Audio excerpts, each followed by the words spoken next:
Ya sebetulnya wajar-wajar saja ya Mas Yuhud ya. Kalau ada kaum muslimin ini ketika menjemput momentum berbukanya itu kemudian mereka saling berebut ya. Karena pernah suatu ketika saya tanya pada sebuah jamaah yang kemudian berhasil untuk mendapatkan takjil yang enak diperebutkan ya. Nah, ketika saya tanya, loh kenapa kok berebut Mas? Loh itu karena hadisnya sahih Pak. Karena Rasulullah SAW bersabda, ini saya disuguhi hadis luar biasa ini. Saya pengennya tanya cuma alasannya, tapi disuguhi hadis ya. Jadi beliau menyampaikan sebuah hadis yang diriwayatkan oleh Imam Bukhari, ma yazalul abdu bi khairin ajrul fitr. Jadi seorang hamba itu akan senantiasa berada di dalam kebaikan selama dia menyegerakan untuk berbuka. Nah itu yang dijadikan dalil untuk menyegerakan. Padahal menyegerakan itu kan ekspresinya tidak harus kemudian implementasinya dia harus berebut. Nah gitu. Nah kalau kita lihat sunnah fiqliyahnya Nabi, justru Nabi mencontohkan sesuatu yang berbeda, kan gitu. Tadi di dalam hadis yang sudah saya bahas tadi, bahwasanya itu tidak hanya dilakukan oleh Nabi, ya gitu. Sahabat Ali bin Abi Thalib radhiyallahu anhu dan Fatimah Zahra itu juga melakukan hal yang sama. Ketika ada orang yang meminta kemudian hidangan berbuka puasa mereka, Sayyidina Umar bin Khattab radhiyallahu anhu juga sama. Dan banyak sekali itu dicontohkan oleh para sahabat ya, dan juga para ulama-ulama salafus saleh kita. Jadi menyegerakan itu kemudian tidak identik dengan begitu. Justru Rasulullah dan para sahabat mengajarin kita untuk berbagi di momentum itu. Nah, itu kebahagiaan di dalam makna berbuka. Jadi kebahagiaan yang hakiki itu ternyata bukan pada berebut untuk berbuka, menyegerakan dengan nafsu, tapi dengan berbagi itu. Baik. Nah, jadi itulah yang kemudian dewasa ini harus kita kembangkan. Semangat untuk berbagi itu harus sampai ke momentum berbuka itu. Nah, jadi itu yang pertama. Bagaimana kita menjemput kegembiraan itu ketika kita berbuka. Karena momentum berbuka puasa ini sangat sakral. Karena di situ doa mustajab dan sebagainya itu ada di situ. Nah, ini sebuah momentum yang menjadi wisuda bagi para shaimun, orang-orang yang berpuasa sesungguhnya. Jadi kapasitas orang berpuasa itu bisa dilihat ketika berbukanya. Nah, jadi jangan sampai dia berhasil mengekang hawa nafsunya selama 14 jam, tapi dia justru menjadi orang yang pertama dikalahkan ketika momentum berbuka itu. Pelampiasan. Ini kan sebuah hal yang sangat ironi bagi orang-orang yang berpuasa. Ya, gitu. Nah itu yang pertama. Kemudian yang kedua, kegembiraan bagi orang yang berpuasa itu adalah farhatun inda liqa'i rabbi. Jadi ketika dia berjumpa dengan Tuhannya dengan puasa itu. Nah, banyak para ulama kita kemudian memberikan syarah atas hadis ini bahwasanya manusia akan mendapatkan pahala dari puasanya itu, yaitu nanti ketika mereka sudah di surga. Ya, Jannatul Royan, ya, gitu. Di surga Ar-Royan, surganya orang-orang yang berpuasa itu. Kemudian ketika di surga mereka punya kesempatan untuk liqa'illah, berjumpa dengan Allah di situ. Karena Allah akan berjanji untuk menampakkan dirinya setiap hari Jumat di dalam sebuah riwayat. Setiap hari Jumat. Nah, jadi Allah itu orang yang berpuasa. Untuk para penghuni surga ya, secara umum ya. Nah, dalam konteks ini orang berpuasa di Jannatul Royan juga akan mendapatkan itu. Nah, gitu. Nah, tetapi mari kita tarik ini sedikit lebih kontekstual. Karena masyarakat kita adalah masyarakat yang dikenal dalam dunia psikologi sebagai the manic society, manusia yang serba instan, ingin cepat mendapatkan sesuatu. Oleh karena itu kenapa orang itu kalau dimotivasi untuk berbuat amal solih itu nanti dapat pahala di surga, bidadari di surga, itu tidak menarik bagi mereka. Yang ada sekarang ini. Iya. Jadi maunya sekarang. Apa yang kemudian langsung bisa kami dapatkan itu? Apakah kami bisa berjumpa dengan Tuhan kami di dunia ini dengan puasa kita? Ya. Nah, mari kita lihat sesungguhnya dalam memaknai hadis inda liqa'i rabbi. Berjumpa dengan Tuhannya ketika puasa. Dengan puasanya itu. Dengan puasanya. Nah, jadi di dalam berpuasa ini kaum muslimin memiliki satu keistimewaan. dengan itu dia bisa bergembira dengan mendapatkan keistimewaan itu dengan berjumpa dengan Tuhan. Bagaimana cara berjumpanya? Nah, itu yang menjadi misteri bagi kita.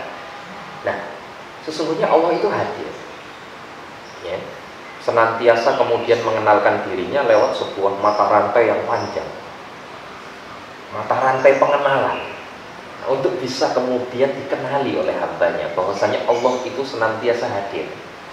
Gimana sih? Mata rantai yang panjang. Rantai yang gimana? Nah, itu ya. Nah, di mana itu kemudian bisa kita jumpai momentum untuk bertemu dengan Tuhan kita itu tidak lain adalah ketika momentum berbuka puasa itu tiba. Maka ketika momentum berbuka puasa itu tiba, maka pandang nasi yang ada di depan kita, pandang seluruh hidangan yang ada di depan kita, maka kita akan menjumpai bahwasanya makanan yang telah hadir di depan kita itu tidak serta-merta mereka hadir di situ, tapi menjadi sebuah mata rantai yang panjang untuk dihadirkan. Nasi misalnya, mata rantai yang panjang ya, misalkan, ini misalkan ya, nasi, ini minum tapi kali ini ya, baik, minuman lah misalnya gitu. Nah, ketika kita nasi misalnya ya, nasi yang kita dapatkan itu kan hadir di depan kita melalui sebuah proses panjang, sebuah distribusi. Jadi kalau kita urut proses distribusi itu, maka kita akan sampai kepada Allah Subhanahu wa Ta'ala. Iya, segala sumber yang menghadirkan itu semuanya hadir. Kau usah terima kali ini. Nah, jadi dia menjadi sebab. Cuman saking latifnya Allah, saking lembutnya Allah, kemudian Allah menggunakan mata rantai yang panjang untuk mengenalkan dirinya di hadapan seorang yang berkuasa dengan hidangan berkuasa. Nah, mari kita lihat nasi misalnya. Oke lah, nasi itu dari mana? Kalau kita berbuka di masjid, dari para donatur kita dapatkan nasi itu. Nah, gitu ya. Nah, ketika itu kita dapatkan dari para donatur, maka donatur itu menjadi mata rantai yang paling dekat dengan kita. Ya. Nah, kemudian para donatur itu membeli dari mana? Dari warung, dari tukang nasi. Nah, itu mata rantai yang kedua ya. Kemudian itu bisa sampai ke warung itu kan mesti harus dibeli dari agen beras oleh warung. Nah, agen beras dari kurir. Agen beras itu kan juga ada kuli angkut yang kemudian menjadi sebuah mata rantai transportasi untuk datang nasi itu, beras itu ke agen itu tadi. Nah, kemudian nasi itu dari kuli angkut itu kalau kita urut nanti kan sampai ke petaninya. Nah, ketika petani itu benih itu bisa tumbuh kemudian sesuai keinginan sampai berhasil dipanen, itu di situ ada sebuah penjagaan Allah, ada sebuah campur tangan Allah Subhanahu wa Ta'ala, ya, sehingga bisa tumbuh dan bisa dipanen. Masya Allah. Maka dengan berbekal nasi yang kita makan saja, ketika kita bisa memaknai nasi itu, maka sebuah proses panjang kita akan proses transendensi, proses untuk naik, menjumpai Allah. Berarti tiap butir nasi itu ternyata ada Allah di situ. Ada campur tangan Tuhan. Nah, oleh karena itu berbuka itu adalah momentum transendensi. Tapi rata-rata kaum muslimin menjemput momentum berbukanya itu dengan sesuatu yang hiruk-pikuk, gegap gembita, hura-hura, sehingga pemaknaan atas segala sesuatu yang hadir di depannya, yang dia makan, yang dia minum, lepas dari situ.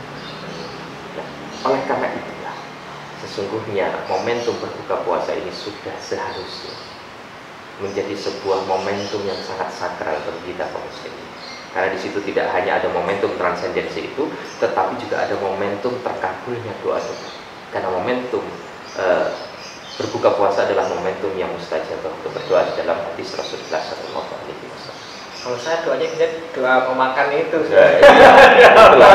Yang kita perdebatkan kan sekarang ini doa ini adalah doif hukumnya. Yang ini yang lebih kuat. Ini dibaca setelah berbuka atau sebelum berbuka lah.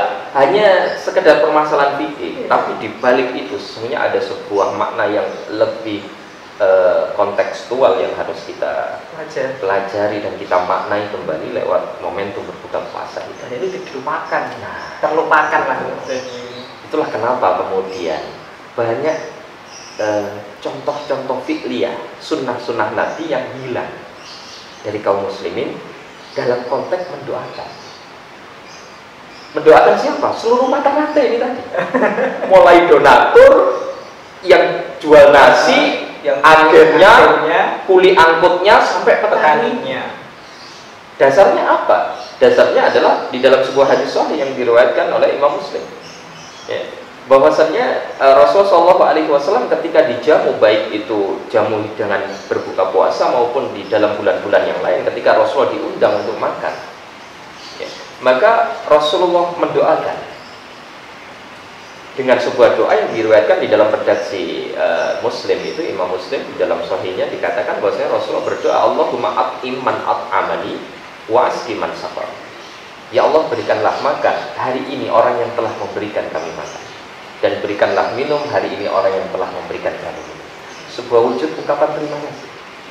Nah, yang telah memberikan kita minum dan makan hari ini tidak hanya kemudian orang tua kita, kalau mungkin kita masih numpang ke orang tua, tidak hanya para donatur, tetapi seluruh mata rantai itu sampai ke petani, dan kita akan wujudnya berterima kasih kepada Allah Subhanahu wa Ta'ala. Di situ ya perjumpaan dengan Allah, ya. Perjumpaan dengan kebahagiaan kedua. Kebahagiaan yang hakiki itu ternyata di situ. Jadi ini tafsir ini, sarah ini akan sangat kontekstual, cocok bagi manic society tadi, manusia yang pengennya cepat dari instan sampai instan. Nah, okay. Kita hari ini kan benar-benar jadi manic society, maunya serba instan. Orang nggak mau jalan biasa, dipilihkan jalan tol. Jalan tol itu manic society, biar cepat. sebuah produk, itu manic society. Kita mau beli handphone nggak mungkin yang prosesornya yang lemot. Kita ingin yang cepat, karena dengan cepat itu semua produksi kita akan bisa kemudian lebih terpacu dan lebih cepat untuk kita selesaikan. Nah, itu manic society. Cara berpikir alam bawah sadar manusia itu akan dibawa ke arah sana, bahwa siapa yang cepat, mereka yang akan mendapatkan keuntungan lebih banyak. Nah, itu dua hadis, satu hadis tentang dua kegembiraan yang harus kita reinterpretasi, ya, untuk lebih menemukan kontekstualisasinya di dalam kehidupan kita, khususnya kita di bulan puasa. Itu Mas Sobat mungkin yang bisa saya sampaikan untuk bahan diskusi kita pada kesempatan kali ini. Terima kasih Ustaz atas pencerahannya. Baik teman-teman sekalian, itu tadi kajian dari Ustaz Rahmat Yulianto tentang kebahagiaan hakiki dari puasa itu. Dan ternyata yang namanya kebahagiaan itu ada dua. Kebahagiaan ketika berbuka dan perjumpaan kepada Tuhannya. Nah, perjumpaan itu ternyata dari ketika kita memahami tentang buka itu tadi, dan sebab dari segala sebab atau kausa prima dari makan yang dihadirkan kepada kita, ada rantai yang panjang sekali yang ternyata di situ ada Allah di sana. Maka mari kita mensyukuri dari setiap nikmatnya, dan mari kita berusaha mendapatkan kebahagiaan itu. Jadi nggak hanya kebahagiaan awal aja, tapi kebahagiaan kedua, yaitu dengan berbagi, supaya kita bisa mendapatkan kebahagiaan hati. Terima kasih Ustaz Rahmat hadir bersama kami di Guruji ini. Baik teman-teman, kita akhiri kajian kali ini dengan bacaan hamdalah dan doa kafaratul majelis. Alhamdulillah, subhanakallahumma wa bihamdika, asyhadu an la ilaha illa anta, astaghfiruka wa atubu ilaik. Assalamualaikum warahmatullahi wabarakatuh. Terima kasih teman-teman. Tetap semangat dan jaga kesehatan.